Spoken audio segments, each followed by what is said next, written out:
Union budget 2025-26 पर आम आदमी पार्टी की ओर से मुझे बात रखने का मौका दिया। सर, इस बजट को सरकार ने मिडिल क्लास का बजट कहकर बताया और कहा कि ये मिडिल क्लास की सारी समस्याओं का हल है इस बजट में। तो सबसे पहले सर मैं मिडिल क्लास की चर्चा करना चाहूँगा, उसके बाद अपने भाषण के अन्य भागों पे जाता जाऊँगा। सर, पहली बात तो यह है कि सरकारें मिडिल क्लास को एक आत्मा रहित कंकाल समझती हैं जिसकी हड्डियों पे चढ़ के $5 ट्रिलियन इकोनॉमी बनाना चाहती हैं। सर, इस देश का मिडिल क्लास कमर तोड़ मेहनत करता है, लेकिन इस मेहनत के बावजूद मिडिल क्लास गरीब हो रहा है, अमीर नहीं हो रहा। गरीबों के लिए तो अक्सर सब्सिडीज़ और स्कीम्स लाई जाती हैं जो कि लानी भी चाहिए।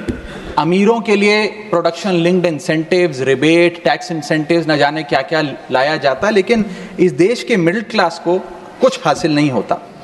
ऐसा लगता है कि सरकारें समझती हैं कि देश के मिडिल क्लास के ना सपने हैं ना अरमान है, लेकिन वो सोने का अंडा देने वाली वो मुर्गी है जिसकी गर्दन जब चाहे मरोड़ के टैक्स वसूल लिया जाए। इसी के चलते सर मैं कहना चाहता हूं कि इस देश में मांग यानी कि डिमांड इसलिए गिर रही है क्योंकि इस देश का मिडिल क्लास सिकुड़ रहा है। तमाम आंकड़े एफएमसीजी सेक्टर से लेके गाड़ी बेचने वाले कंपनियों की सेल्स के आप उठाकर देखेंगे तो वो आपको यही बताएंगे कि इस देश का मिडिल क्लास खर्च नहीं कर रहा, और खर्च इसलिए नहीं कर रहा क्योंकि उसकी जेब में आमदनी ही नहीं है। मिडिल क्लास खाली सेंसस के लिए नहीं है सर, उसके भी अपने अरमान हैं, उसके अपने सपने हैं। 1989 में यूनाइटेड स्टेट्स ऑफ अमेरिका में एक पिक्चर बनी थी जिसका नाम था Honey I shrunk the kids. मुझे लगता है भारत देश में वर्ष 2025 में पिक्चर बननी चाहिए, honey I shrunk India's middle class. Sir, मैं आपको साफ तौर पे बताना चाहता हूं कि मिडिल क्लास टैक्स उससे वसूला जाता है जैसे उससे किसी अधिकार से हम टैक्स ले रहे हैं और सुविधा उसको एहसान मुताबिक दी जाती है। सर, नेस्ले इंडिया के अभी आंकड़े आए जो इस देश की सबसे बड़ी एफएमसीजी कंपनियों में आता है। उस आंकड़ों में यह पता लगा कि 8 वित्तीय वर्षों में इस वर्ष सबसे कम ग्रोथ उन्होंने दर्ज कराई है। और जब नेस्ले इंडिया के चेयरमैन से यह बात पूछी गई कि क्यों आप अपनी लोएस्ट ग्रोथ पर आ गए, तो नेस्ले इंडिया के चेयरमैन ने कहा कि भारत का मिडिल क्लास खरीद नहीं रहा, भारत का मिडिल क्लास सिकुड़ रहा है। मैं महंगी गाड़ी और महंगे मकानों की बात नहीं कर रहा सर, लेकिन सस्ती गाड़ी और सस्ते मकान जो मिडिल क्लास खरीदता है उनकी डिमांड घटती जा रही है, उसकी प्रोडक्शन घटती जा रही है, जिसका सीधा इंपैक्ट हमारी इकोनॉमी पर है। काफी चर्चा हुई सर सरकार द्वारा कि हम मिडिल क्लास के लिए 12 लाख की टैक्स रियायत लेकर आए। मैं सर बतौर चार्टर्ड अकाउंटेंट ये बताना चाहता हूं कि ना ही ये टैक्स एग्जेम्पशन है, ना ही ये टैक्स डिडक्शन है, ये एकमात्र टैक्स रिबेट है। इस रिबेट का स्वागत हम सब करते हैं, हम सबको खुशी हुई, लेकिन मैं आपको इन तीनों में फर्क बताना चाहता हूं और ये दिखाना चाहता हूं कि कैसे चोर दरवाजे से इंडियन मिडिल क्लास से अभी भी इनकम टैक्स वसूला जा रहा है। पहली चीज सर, ये इनकम टैक्स एग्जेम्पशन नहीं है। एग्जेम्पशन होता है जैसे एक सोर्स ऑफ इनकम पर इनकम टैक्स लगे ही ना, जैसे कि इस देश में एग्रीकल्चरल इनकम, खेती बाड़ी से जो कमाई होती है उस पर कोई इनकम टैक्स नहीं लगता। ये वो नहीं है। ये टैक्स डिडक्शन भी नहीं है। टैक्स डिडक्शन होता है कि फर्ज करिए आपने साल में 15 लाख रुपए कमाए, इनकम टैक्स डिडक्शन आपको 12 लाख रुपए की मिली, तो 15 घटा 12 3 लाख पर आपको इनकम टैक्स देना पड़ेगा। ये टैक्स डिडक्शन भी नहीं है, ये टैक्स रिबेट है। यानी कि 12 लाख तक अगर आपने पैसा कमाया साल में तो आपको इनकम टैक्स नहीं देना, लेकिन जैसे ही 12 लाख से ज्यादा, फर्ज करिए आपने 12 लाख 1,000 रुपए कमाया, तो पूरे 12 लाख 1,000 पे आपके स्लैब अनुसार आपसे इनकम टैक्स वसूला जाएगा। और दूसरी चीज, कैपिटल गेन्स पे, यानी कि अगर आप अपने कोई मकान बेचते हैं, सोना बेचते हैं, इक्विटीज बेचते हैं, शेयर्स बेचते हैं, उस पर जो कैपिटल गेन पे, मुनाफे पे लगता है टैक्स, वो इस 12 लाख की सीमा में नहीं आएगा, उस पे आपको अतिरिक्त टैक्स देना पड़ेगा। सर, लेकिन इस 12 लाख की रियायत से कितने लोगों को भारत देश में फायदा हुआ, यह भी समझने की आवश्यकता है। हम 140 करोड़ की आबादी वाले देश में रहते हैं, जिसमें मात्र 8 करोड़ लोग इनकम टैक्स की रिटर्न भरते हैं, और इन 8 करोड़ लोगों में से मात्र 3 करोड़ लोग इनकम टैक्स भी भरते हैं। यानी कि 8 करोड़ लोग इनकम टैक्स की रिटर्न भरते हैं, 5 करोड़ लोग जीरो इनकम दिखा के अपनी इनकम टैक्स की रिटर्न भरते हैं, जीरो टैक्सेबल इनकम, और उनसे कोई इनकम टैक्स नहीं वसूलती। लेकिन जो बाकी 3 करोड़ बचे, मात्र वो ही इनकम टैक्स भरते हैं। तो किन लोगों का फायदा हो रहा है, ये भी समझने की आवश्यकता है। और इसका मुकाबला आप करिए सर, सीएमआई का डेटा बताता है कि इस देश में कंजम्पशन के आधार पे 43 करोड़ इंडियन, 43 करोड़ भारतीय भारत की मिडिल क्लास में आते हैं।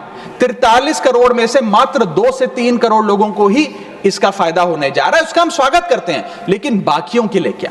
वित्त मंत्री जी ने यह फैसला जब सुनाया तो कहा कि इससे भारत की कंजम्पशन बढ़ेगी, खपत बढ़ेगी और इकोनॉमी का चक्का, इकोनॉमी का पहिया चलने लग जाएगा। मैं आपको बताना चाहता हूं और इस सदन में भविष्यवाणी करता हूं सर कि इस टैक्स रियायत से इस देश की कंजम्पशन नहीं बढ़ने वाली। अगर आप वास्तव में इस देश की खपत यानी कि कंजम्पशन बढ़ाना चाहते हैं तो आपको इनकम टैक्स के साथ साथ जीएसटी नाम का टैक्स कम करना पड़ेगा, क्योंकि जीएसटी वो टैक्स है जो इस देश का अमीर से अमीर आदमी और गरीब से गरीब आदमी भी देता है। जब गरीब आदमी अपने घर में चूल्हा जलाने के लिए माचिस खरीदता है तो उस पर भी जीएसटी देता है, और अमीर आदमी जब सफर करने के लिए मर्सिडीज और बीएमडब्ल्यू खरीदता है उस पर भी जीएसटी देता है। जीएसटी वो लोग भी देते हैं जो इनकम टैक्स नहीं भरते, जीएसटी वो लोग भी देते हैं जिनको सरकार, उन 80 करोड़ भारतीयों को जिनको फ्री राशन देती है, जीएसटी उनसे भी वसूला जाता है। तो सही मायने में अगर आप भारत में खपत यानी कि कंजम्पशन को बढ़ाना चाहते हैं, इकोनॉमी रिवाइव करना चाहते हैं, तो आपको जीएसटी कम करना पड़ेगा और जीएसटी स्ट्रीमलाइन करना पड़ेगा।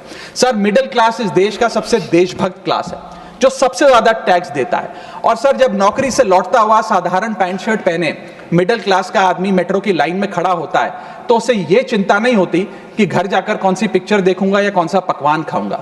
उसे यह चिंता होती है कि मैं अगले हफ्ते अपने बच्चों की फीस कैसे भरूंगा, बाबूजी का ऑपरेशन कैसे कराऊंगा, या बड़े साल नौकरी कर ली, अब एक स्कूटी खरीद लेता हूं। लेकिन जब बाजार जाता है तो पता लगता है वो स्कूटी जो 4 लाख की जो 40,000 की मिलती थी वो अब 1 लाख रुपए की मिलने लगी, या वो ऑल्टो गाड़ी जो 3-3.5 लाख की मिलती थी अब 10 लाख रुपए की मिलने लगी।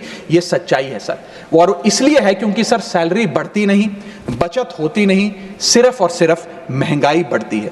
और सर, मैं ये भी आपको बताना चाहूंगा, रिपोर्ट्स बताती है, इकोनॉमिक सर्वे ऑफ इंडिया बताता है कि सैलरी औसतन मात्र 3% बढ़ी है पिछले वित्तीय वर्ष में, जबकि food inflation 10%, health care inflation 15% और कंज्यूमर प्राइस इन्फ्लेशन और न जाने कितनी इन्फ्लेशन तो इनसे कहीं ज्यादा ऊपर आंकड़ों पर आज मंडरा रही है। लेकिन उसके मुकाबले सैलरी मात्र 3% बढ़ी।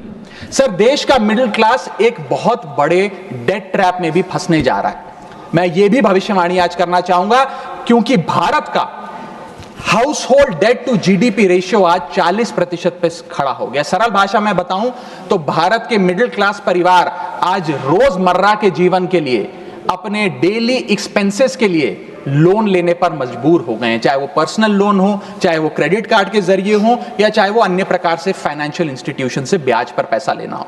यानी कि जो सैलरी 1 तारीख को आती है वो पहले ही आपके रोजमर्रा के जीवन में जो आपने खर्चा करने के लिए ब्याज पर पैसा लिया हुआ है उसके भुगतान में लग जाती है, और इंडिया का मिडिल क्लास एक डेट ट्रैप में फंसता जा रहा है। ये लोन कोई मकान बनाने के लिए या दफ्तर खरीदने के लिए या एसेट क्रिएशन के लिए नहीं है, ये day to day expenses meet करने के लिए, जो भारत के मिडिल क्लास को एक डेट ट्रैप में खड़ा करता जा रहा है। सर, सैलरी तो 7 तारीख को आती है महीने की, लेकिन 1 तारीख को मकान मालिक आ जाता है दरवाजे पे दरवाजा खटखटाने की किराया दो।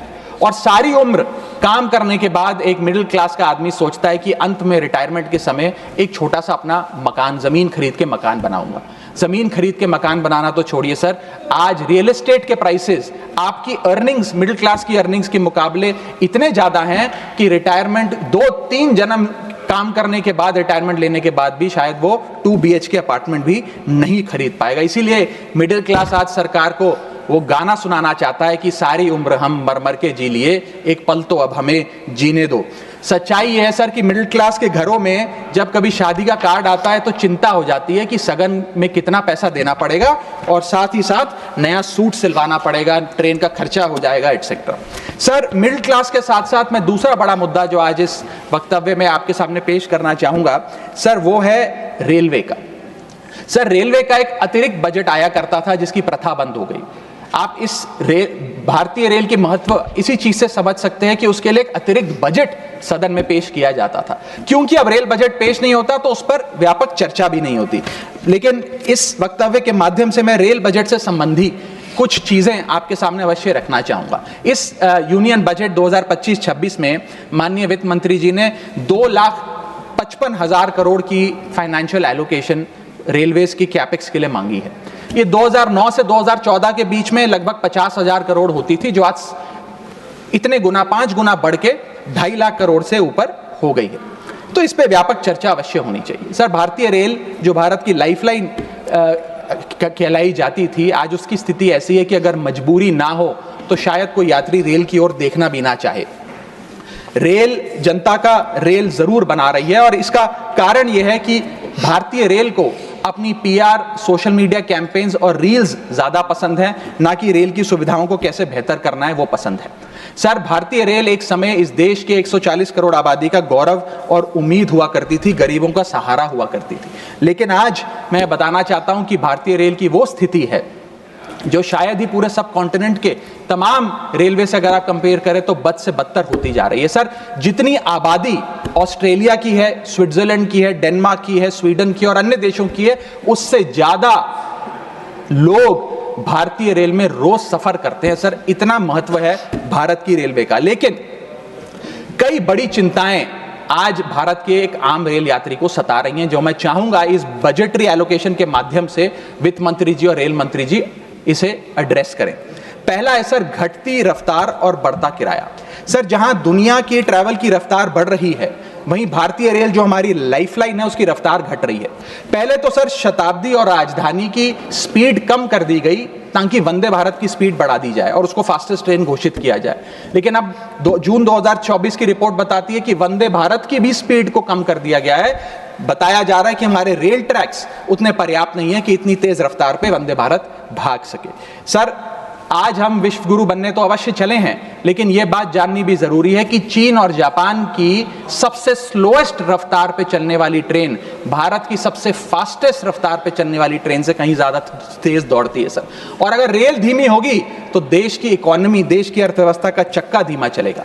और किराए की तो सर क्या ही बात करें, जिस वंदे भारत का प्रचार रेल मंत्री जी करते थकते नहीं हैं, आज उस वंदे भारत का किराया इतना है कि गरीब आदमी छोड़िए, आम आदमी भी उसे अफोर्ड नहीं कर पा रहा। सर, वित्तीय वर्ष 2013-14 में एवरेज फेयर पर पैसेंजर पर किलोमीटर 32 पैसे हुआ करता था। 2021-22 वित्तीय वर्ष में ये 107% बढ़ के 66 पैसा हो गया है। सर, इतने रेल के किराए में इजाफा देखा गया है।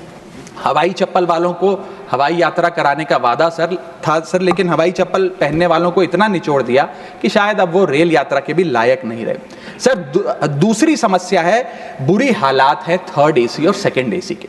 थर्ड एसी, सेकंड एसी को सर एक समय पर जनरल बोगी, एक समय पर लग्जरी माना जाता था, लेकिन आज वो जनरल बोगी से भी बुरी स्थिति में है। अगर टिकट मिल भी जाए sir third AC, second AC की, तो सीट मिलने की कोई गारंटी नहीं है, क्योंकि जैसे ही आप बैठेंगे थोड़ी देर में कोई शख्स आकर कहेगा, भाई साहब थोड़ा एडजस्ट करिए, थोड़ा सी रखिए, हमें भी बैठने दीजिए। ये वास्तविकता है। और आप सोशल मीडिया और तमाम तरीके के पोर्टल्स पर आप देखेंगे तो क्या आरामदायक सरकार, क्या आरामदायक यात्रा, आरामदायक सफर भारत सरकार आम रेल यात्री को दे रही है, वो देखकर आप समझ जाएंगे। जैसे कहते हैं ना सर, हिंदी का सफर अंग्रेजी का सफर बन गया है भारतीय रेल के एक यात्री के लिए। कई रूट्स पर आलू की बोरियों की भांति लोगों को ठूसा जा रहा है, और अगर शौचालय में भी, ट्रेन के टॉयलेट में भी सीट मिल जाए तो आदमी अपने आप को सौभाग्यशाली समझता है। सर, जहां भेड़ बकरियों की तरह भोले भाले लोगों को ट्रेन में ठूसा जा रहा है, पूरी टिकट लेकर सुविधा के नाम पे सिर्फ धक्का दिया जा रहा है। और सर, हमारे देश के भोले भाले आम आदमी इसको अपनी किस्मत समझकर स्वीकार कर लेते हैं। सर, मैं तीसरी बड़ी रेल समस्या जो कि है मिसमैनेजमेंट, अव्यवस्था, उस पर आपका ध्यान आकर्षित करना चाहूंगा। सर, पहले तो रेल की टिकट मिलती नहीं, अगर मिल भी जाए आपने अगर 2, ढाई, 3 महीने पहले टिकट बुक कराई हो, टिकट कंफर्म हो जाए तो सीट मिलने की कोई गारंटी नहीं। और सर आप अपना अनुभव देखिए, जब आप सबसे पहले प्लेटफॉर्म पर पहुंचते हैं अपनी ट्रेन में चढ़ने के लिए, तो आपको चारों तरफ सिर्फ गंदगी ही गंदगी नजर आती है। अगर बुजुर्गों के साथ या घर परिवार की महिलाओं के साथ आप ट्रैवल कर रहे हैं तो एक क्लीन वॉशरूम तक आपको मुहैया नहीं कराया जाता। और हालात यह है कि लोग मजबूर हैं प्लेटफॉर्म पर अखबार बिछाकर सोने के लिए, और वेटिंग एरिया के नाम पर तो सर सिर्फ एक नेम प्लेट, एक बोर्ड लगा नजर आता है और कुछ नहीं नजर आता। तो सर ट्रेन पे चढ़ने से लेकर ट्रेन पे उतरने तक की एक बड़ी लंबी फहरिस्त है अव्यवस्था की। यहां तक कि सर आज जब इस ठंड के मौसम में एक यात्री एक लंबा सफर तय करता है ट्रेन में और सोचता है कि थोड़ा आराम कर लूं, कंबल चादर खोल के ओढ़ने का प्रयास करता है, तो उस कंबल चादर से इतनी बदबू आती है, इतनी दुर्गंध आती है, और उसके जवाब में रेल मंत्री और रेल मंत्रालय बताता है कि हम महीने में 1 बार कंबल धोते हैं। महीने में 1 बार कंबल धोएंगे तो सर सुगंध आएगी कि दुर्गंध आएगी, ये मैं चाहूंगा कि सरकार इसका फैसला ले। हाइजीन रिलेटेड कंप्लेंट्स में पिछले 2 वित्तीय वर्षों में 500% का इजाफा हुआ है। ये दिखाता है कि हाइजीन स्टैंडर्ड्स को कितना कॉम्प्रोमाइज करती जा रही है हमारे देश की रेल। और सर अगर प्लेटफॉर्म पे भूख लग जाए तो आपको पानी वाली चाय, गंदे तेल में तले समोसे और छोले भटूरे अवश्य मिल जाएंगे। और इसी के साथ साथ अगर आपने IRCTC का खाना बुक किया हो और रेल विभाग आपको खाना दे, तो जब वेज थाली आप मंगाएंगे तो उसमें आपको कॉम्प्लीमेंट्री मच्छर, कॉकरोच और कीड़े मकोड़े भी नसीब हो सकते हैं। जब आप वेज थाली ऑर्डर करेंगे और ये आपको नसीब नहीं होंगे तो सूखी रोटी, कच्चे चावल और पानी जैसी दाल तो अवश्य मिलेगी। सर महाकुंभ को लेकर कई आयोजन बड़े बड़े किए गए और कहा गया कि भारतीय रेल बड़ी सक्रिय होकर महाकुंभ का आयोजन कर रही है। मैं बताना चाहूंगा कि प्रयागराज का रेलवे स्टेशन और आसपास के कई रेलवे स्टेशन को बंद करना पड़ा क्योंकि सरकार क्राउड मैनेजमेंट नहीं कर पाई। और कहां पर ये स्पेशल ट्रेन चल रही हैं महाकुंभ के लिए, मैं पूछना चाहूंगा कोई व्यक्ति है जिसके पास एक स्पेशल ट्रेन की कंफर्म टिकट है सर? और सर मैं चौथी बड़ी चीज जिस पर आपका ध्यान आकर्षित करना चाहूंगा वो है आम आदमी से लूट। सर पहले तो IRCTC की वेबसाइट का इंटरफेस कुछ इस प्रकार है कि आप टिकट बुक नहीं कर पाएंगे। जब बुक करने के लिए थर्ड पार्टी ऐप्स पे जाएंगे तो वो आपसे मोटा कमीशन लेंगी। अब खुदा ना खास्ता आपकी यात्रा कैंसिल हो जाए तो मोटा कैंसिलेशन चार्ज भी आपसे वसूला जाएगा। और प्लेटफॉर्म टिकट की तो क्या बात करें सर, आपके सगे संबंधी अगर आपको प्लेटफॉर्म पर छोड़ने आए तो कितना प्लेटफॉर्म पे खर्चा होता है, कितनी प्लेटफॉर्म टिकट किस रेट पर वसूली जाती है वो आपको पता है सर। और हालात ऐसे हैं कि वहां पर बिस्लरी का पानी आप प्लेटफॉर्म पर खरीदिए तो बिलसेरी का नकली पानी आपको दिया जाता है। ऐसे ऐसे ब्रांड्स के चिप्स, चॉकलेट्स, बिस्किट्स और पानी दिया जाता है जिन ब्रांड्स का आपने कभी नाम नहीं सुना। सर 5वीं समस्या है ज्यादा से ज्यादा नॉर्मल ट्रेन चलाने की आवश्यकता। सर बुलेट ट्रेन और वंदे भारत से ज्यादा किफायती यात्रा नॉर्मल ट्रेन में हो जाए तो देश का आम आदमी खुश हो जाएगा। आज इस भीषण महंगाई और भयंकर बेरोजगारी का आलम कुछ इस प्रकार है कि लोगों के पास समय ही समय है लेकिन पैसा नहीं है। भले ही आप आधा 1 घंटा रफ्तार धीमी कर दें लेकिन 2000 रुपए में मिलने वाली टिकट को ट्रेन की 500-600 रुपए कर दें तो आम आदमी का बहुत भला हो जाएगा। सर इसी के साथ साथ मैं बुजुर्गों की बंद हुई सब्सिडी पर भी आपका ध्यान आकर्षित करना चाहूंगा। 2020 में सरकार ने बुजुर्गों को मिलने वाली रेल टिकट पर जो सब्सिडी थी वो बंद कर दी, जिसके चलते सरकार ने काफी ढोल बजाकर कहा कि वित्तीय वर्ष 22-23 में उन्होंने 2242 करोड़ पैसे 150 मिलियन सीनियर सिटीजन से वसूल किए हैं, यानी कि 2200 करोड़ की रेलवे की इनकम में इजाफा हुआ। अब बताइए सर, क्या हम अपने बड़े बुजुर्गों की हड्डियां निचोड़कर भी पैसा वसूलेंगे? पूरी जिंदगी भर काम करने के बाद एक सीनियर सिटीजन सोचता है कि रिटायरमेंट के बाद तीर्थ करने जाऊंगा, धार्मिक स्थानों पे जाऊंगा, लेकिन आज हम ये सब्सिडी बंद करके उन पर महंगाई का एक बड़ा बर्डन डाल रहे हैं। मैं वित्त मंत्री जी को और रेल मंत्री जी को कहना चाहूंगा कि अगर ये बड़े बुजुर्ग तीर्थ यात्रा पे जाएंगे तो शायद आप ही के लिए दुआएं मांगेंगे। सर इसी के साथ साथ मैं रेल और जनता की सुरक्षा, ये मेरा आखिरी पॉइंट है सर, इसके टुवर्ड्स भी आपका ध्यान आकर्षित करना चाहूंगा। सर पहले सुरक्षित यात्रा की गारंटी हुआ करती थी, आज कोई गारंटी नहीं। रेल मंत्री कहते हैं हमने कवच सिस्टम नाम का एक नया सिस्टम लागू किया है जिससे अब रेल दुर्घटनाएं बंद हो जाएंगी। सर क्या 1 महीना भी ऐसा बीता कवच सिस्टम लागू होने के बाद जब रेल दुर्घटना का कोई समाचार हमारे पास नहीं आया? सर बीते 5 सालों में 200 से ज्यादा रेल एक्सीडेंट्स हुए हैं जिसमें 400 से ज्यादा लोगों की मौत और अनगिनत लोग इंजर हुए हैं। CAG की वर्ष 2000 जो अभी रिपोर्ट आई वो बताती है कि वित्तीय वर्ष 2018 से 2021 के भीतर जितनी भी ट्रेन एक्सीडेंट्स हुए उसका 75% कारण लैक ऑफ ट्रैक मेंटेनेंस, यानी कि रेल ट्रैक की मेंटेनेंस में जो कमी है उसकी वजह से रेल की दुर्घटनाएं हो रही हैं। हम ये हाउस 2.5 लाख करोड़ रुपए सैंक्शन करने जा रहा है भारतीय रेल को। मुझे उम्मीद है कि कम से कम ट्रैक मेंटेनेंस तो ठीक ठाक तरीके से रेलवे विभाग कराएगा। सर, इसी के साथ साथ जितनी भी ये समस्याएं बताई गई हैं, अगर रेल मंत्री रील से ज्यादा रेल पर ध्यान दे तो अवश्य इसका इलाज हो जाएगा। मैं 4 पंक्तियां एक आम रेल यात्री के अनुभव को एक्सप्लेन करते हुए आपके सामने पढ़ना चाहूंगा। सर, अजब गजब चल रहा है रेल का खेल, हमेशा गाड़ी लेट तो कहीं ब्रेक फेल, महंगी टिकट के बाद भी सीट मिलने की आस नहीं, सुरक्षित पहुंच जाएं इस बात पर विश्वास नहीं, भिड़ रहे हैं ट्रेनें, मर रहे हैं लोग, रेल मंत्री लगा रहे हैं अमृतकाल का भोग, बुकिंग से लेकर टिकट कैंसिलेशन तक दर्जनों टैक्स का जाल, भेड़ बकरियों की तरह ठूसे जा रहे हैं लोग, कैसे मनाएं अमृतकाल, बेरोजगारों के देश में हो रही है बुलेट ट्रेन की बात, सरकार कैसे समझेगी आम आदमी के मन के जज्बात, रेल मंत्री को रेल नहीं रील पसंद है, टिकट के नाम पर मनमाना बिल पसंद है, खाना मांगने पर मिलता है कॉकरोच, छिपकली और मच्छर, इतना बदहाल हो चुका है हमारी लाइफलाइन का स्ट्रक्चर, आखिर कैसे सुधरेगी व्यवस्था, कैसे बदलेंगे हालात, सरकार समझने को तैयार नहीं आम आदमी के जज्बात। सर, मैं अपने अगले भाग में आपका ध्यान आकर्षित करना चाहूंगा, जो new administration United states of America में आई है उसका क्या इकोनॉमिक आर्थिक इंपैक्ट भारतीय अर्थव्यवस्था पर पड़ने जा रहा है। सर, पहले तो 4 फरवरी 2025 को अमेरिका की सेना का एक माल ढोने वाला बड़ा विमान 104 भारतीयों को डिपोर्ट करने के लिए भारत आया। पता लगा कि उन भारतीयों के हाथ में हथकड़ियां और पैरों में जंजीरें थी, बेड़ियां बांधकर उनको लाया गया। बताया जा रहा है कि 7,25,000 ऐसे लोग हैं जो बिना दस्तावेज के भारतीय प्रवासी वहां रह रहे हैं, जिनको अब एक एक कर अमेरिका भारत वापस भेजने जा रहा है। सर, हम चले तो विश्व गुरु बनने थे, वहां अमेरिका ने अपनी मिलिट्री लगाकर हजारों लोगों को डिपोर्ट करना शुरू कर दिया है। मैंने सर किसी बांग्लादेश, पाकिस्तान या श्रीलंका के नागरिक को डिपोर्ट होने की खबर तो नहीं पड़ी, लेकिन भारतीयों के साथ जो अमानवीयता हुई वो जरूर उसकी खबर पड़ी।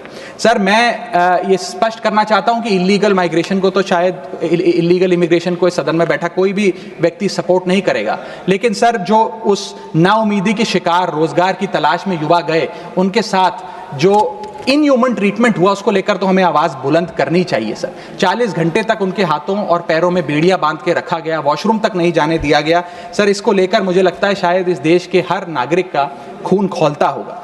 उसी के सामने इसी एग्जाम्पल के सामने हमारे पास एक और एग्जाम्पल है। इस दुनिया का एक बहुत छोटा सा देश है सर, कोलंबिया।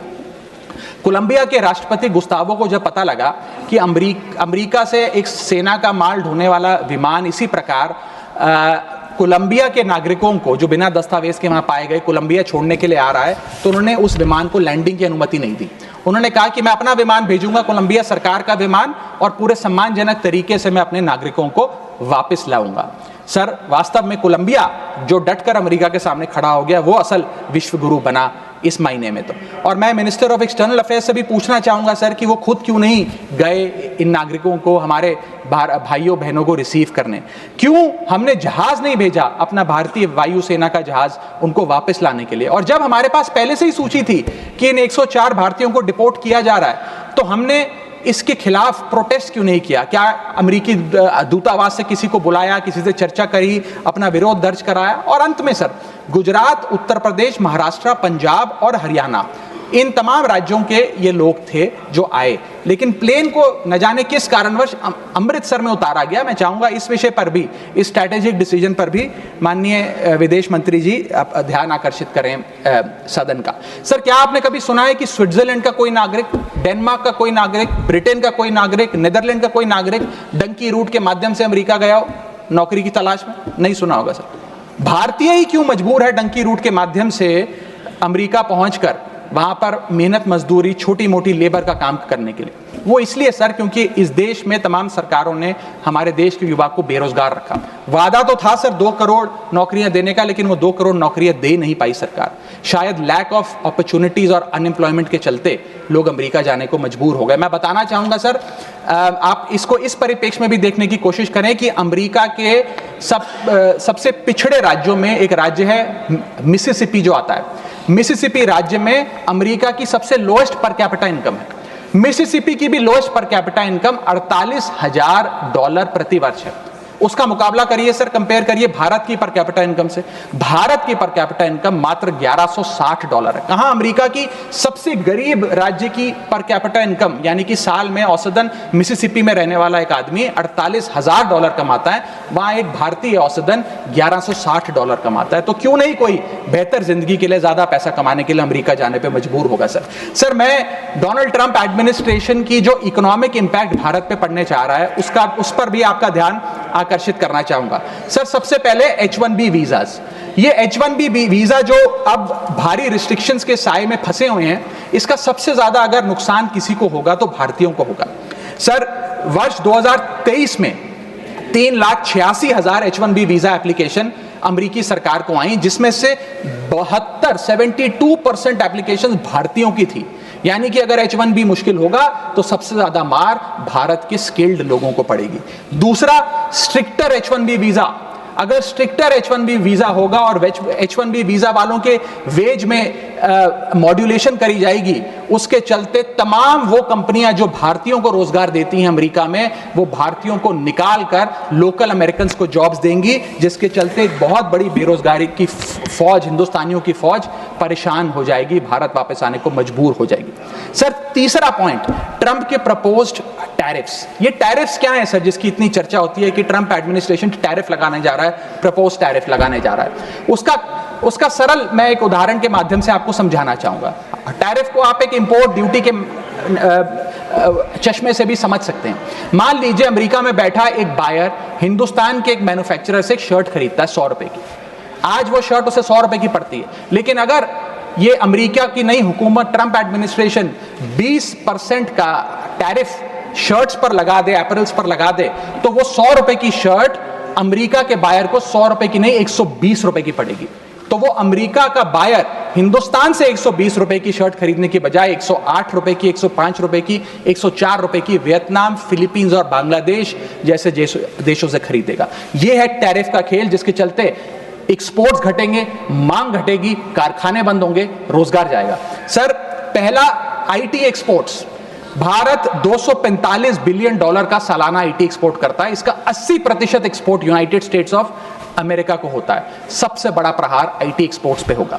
दूसरा, 15 से 25% यूएस टैरिफ्स इंडियन एपरल्स यानी कि टेक्सटाइल्स पर लगने जा रहे हैं, जिसका मैंने उदाहरण अभी आपको दिया।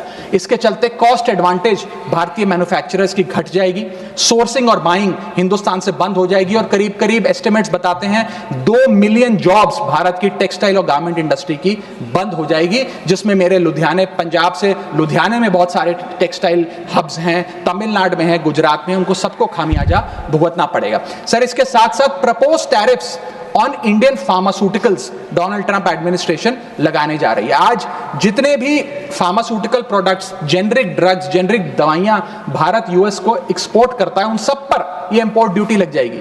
मैं आपको बताना चाहूंगा 40% यूएसए की जितनी खपत है उसके 40% जेनरिक दवाइयां और ड्रग्स भारत सप्लाई करता है।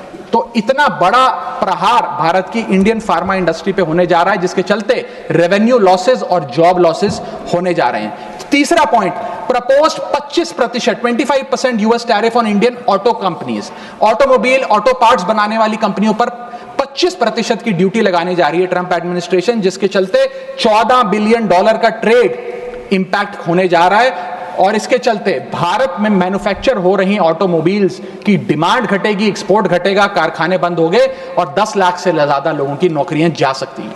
सर चौथा और महत्वपूर्ण पॉइंट, एक बहुत बड़ी बेरोजगारों की फौज भारत की ऑलरेडी बेरोजगार फौज में जुड़ जाएगी। पूछिए कैसे सर? सर 7,25,000 वो लोग जो बिना दस्तावेज के रह रहे हैं, जिन्हें अमेरिका कह रहा है हम भारत भेज देंगे। 1 मिलियन वो लोग जिनका ग्रीन कार्ड अभी पेंडिंग है, उनका ग्रीन कार्ड कैंसिल हो जाएगा। लाखों H1B वीजा एप्लीकेंट जिनका H1B वीजा मिलना अब नामुमकिन सा हो गया है। और उसके अतिरिक्त भारत में जो टेक्सटाइल्स, फार्मा, आईटी और ऑटोमोबाइल इंडस्ट्री है, उसमें जॉब लेऑफ्स होंगे।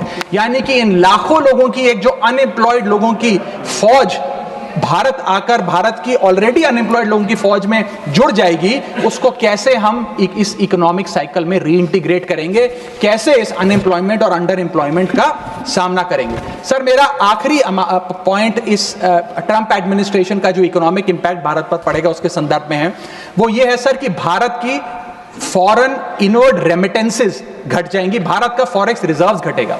सर, वर्ष 2024 में डॉक्यूमेंटेड एंड अनडॉक्यूमेंटेड भारतीय प्रवासी भारतीय जो यूएस में रहते हैं, उन्होंने कुल मिलाकर 111 बिलियन डॉलर भारत भेजे। यानी कि वहां पर जो आदमी रहता है वो कमाई करता है, वो पैसा हिंदुस्तान भेजता है ताकि हिंदुस्तान में जो उसका परिवार, बूढ़े माँ बाप, बीवी बच्चे, भाई बहन हैं, वो सम्मानजनक जीवन जी सकें। जब उनकी नौकरियां ही नहीं रहेंगी, जब वो पैसा ही नहीं कमाएंगे, तो वो क्या पैसा भेजेंगे? जब वो पैसा नहीं भेजेंगे तो भारत के फॉरेक्स रिजर्व्स घटेंगे, और फॉरेक्स रिजर्व्स घटने की वजह से रुपया और कमजोर होगा और डॉलर और मजबूत होगा। सर, भारत की कॉर्पोरेट टैक्स कलेक्शंस में 3 से 4 हजार करोड़ का नुकसान होने जा रहा है इस ट्रंप एडमिनिस्ट्रेशन के प्रपोज टैरिफ्स की वजह से, और इन्फोसिस, टीसीएस जैसी बड़ी बड़ी कंपनियां अब 80 से 90% अमेरिकी लोगों को नौकरियां देंगी। भारतीय जो H1B वीजा पे वहां काम कर रहे हैं उनको निकालने का काम शुरू होने जा रहा है। सर, जो अमेरिका कहता है वो भारत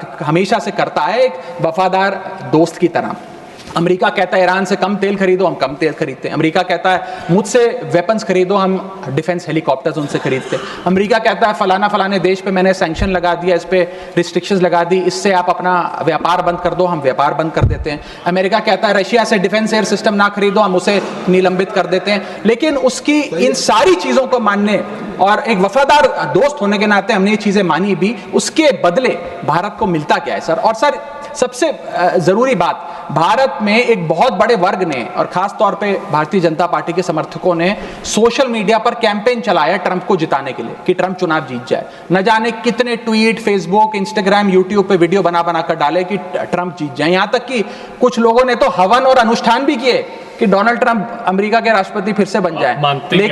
लेकिन उसके बदले हमें हासिल क्या हुआ? पहला झटका जो ट्रंप एडमिनिस्ट्रेशन ने दिया सर, वो भारत को दिया। सर, इन 104 भारतीय जो वापस आए हैं, जिनकी हाथों में जंजीरें और पैरों में बेड़ियां थी, उनके लिए भी सर 4 पंक्तियां लाया हूं, गौर फरमाइएगा। सपना था कि अमेरिका जाकर कुछ कमाएंगे, ये नहीं पता था कि ऐसे बांध कर वापस लाए जाएंगे। हाथों में हथकड़ी, पैरों में बंधी रही बेड़ियां, दर्द से टूटती और चटकती रही एड़ियां, कस के बांधा जंजीरों से जैसे कोई सामान, टपकते आंसू सुनाते हैं क्रूरता की दास्तां। सपने में भी नहीं सोचा था कि ऐसा मंजर, मगर अपनों ने ही खोप दिया पीठ में खंजर। क्या बीती होगी उन पर, ये वो ही जानेंगे, उनके जख्मों को विदेश मंत्री नहीं पहचानेंगे। हर चेहरे पर लिखी है क्रूरता की कहानी, हर चेहरे पर लिखी है क्रूरता की कहानी, गुनाह सिर्फ इतना कि वो है हिंदुस्तानी। सर, अंत में मैं बस समाप्त कर रहा हूं सर। मैं आपका ध्यान आकर्षित करना चाहूंगा डीवैल्यूएशन ऑफ द इंडियन रुपी पर, कि गिरता हुआ रुपया। सर, रुपये आज ऑल टाइम लो पर है। जब मई 2014 में ये सरकार बनी थी तब $1 58 के आसपास मंडराता था। आज $1 87 रुपीज के आसपास मंडरा रहा है, which is an all time low. Sir, रुपया कोई कागज की एक टुकड़ा, कोई पीस ऑफ पेपर नहीं है, रुपया कोई करेंसी भी नहीं है। रुपया हमारी देश की प्रतिष्ठा है।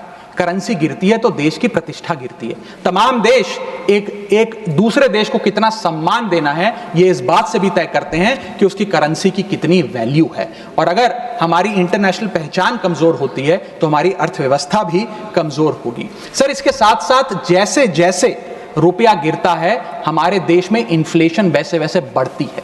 इसलिए क्योंकि हम बहुत सारी वस्तुएं इंपोर्ट करते हैं, तो इंपोर्टेड इन्फ्लेशन भी हमारे देश के टोटल इन्फ्लेशन का एक बहुत बड़ा हिस्सा है।